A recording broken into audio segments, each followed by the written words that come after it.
Going to look here on the Dow yesterday, down 26 points or so. Not too dramatic, but there was no green showing up all day long. Time for Smart Money here. Let's check in with Fox 40 financial analyst Keith Springer. Good morning, Keith. How are you? Morning, doing great. How are you? I'm good, thank you. We're down 26 yesterday. Your job is to take the long view to grow people's money in the long run. Right. Up 26, down 50.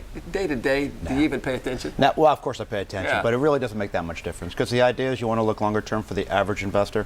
Yesterday was really a nothing day because everybody's looking towards earnings. Earnings are coming out later in the week. That's what grows stocks. If we have positive earnings and earnings surprises on the upside, you'll have more stocks going up. Okay. Let's talk about long term, though. The IMF, the International Monetary Fund, they're taking a long look, and they don't like what they see globally, right? No, they don't. They're seeing a massive slowdown. You're seeing more of a recession in Europe, which is slowing down everything, including orders to China. China slows down manufacturing. They're considered the factory of the world. China slows down. Europe slows down. Then you have the U.S. slow down. You have a global recession. Well, and they were looking towards, we keep saying the fiscal cliff, and that's a combination of taxes going up and tax cuts expiring here at the end of the year. They were pointing to the United States as somebody this is going to be an anchor on the world economy. Well, right? they're talking about that being a 4 percentage point drop if we do have the fiscal cliff. Man. And that's what's affecting business consumer confidence right now, business and consumer confidence. If businesses can't figure out where their taxes are going to be, what's going to happen as far as earnings and growth, then they're not going to hire as many people, and that's what's hurting us here in the U.S. Okay, well, we do have some good news coming out of General Motors this morning. Yeah, we do. General Motors is finally going to hire somebody. We're finally hearing of a U.S. company hiring.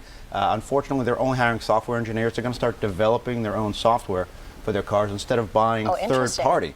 So in effect, it does hurt because there's a trickle-down effect every time they buy something from another maker, some of these car makers. So they're going to get little pieces. Now they're going to start making it. So it may hurt some of the secondary companies, but it should help the U.S. because they're finally going to start hiring people. I wonder if that's a job category where we hire 50,000 people. I wonder how many of them they will need. Yeah, they're not going to, as opposed to assembly line workers. Yeah, I don't know. It might be higher end people, but it's not going to be thousands. That's what we know for sure. They're going to start developing it themselves. Okay, Keith, we'll chat with some more next hour. Thanks very much. If you have any questions for Keith Springer, you can send them to money@fox40.com, or you can just call them up at the number right there on your screen. It's 916-925-8900, and Keith would be happy to work with you as well. And here's Sheldon Orvis in the Atlantis Reno Traffic Center.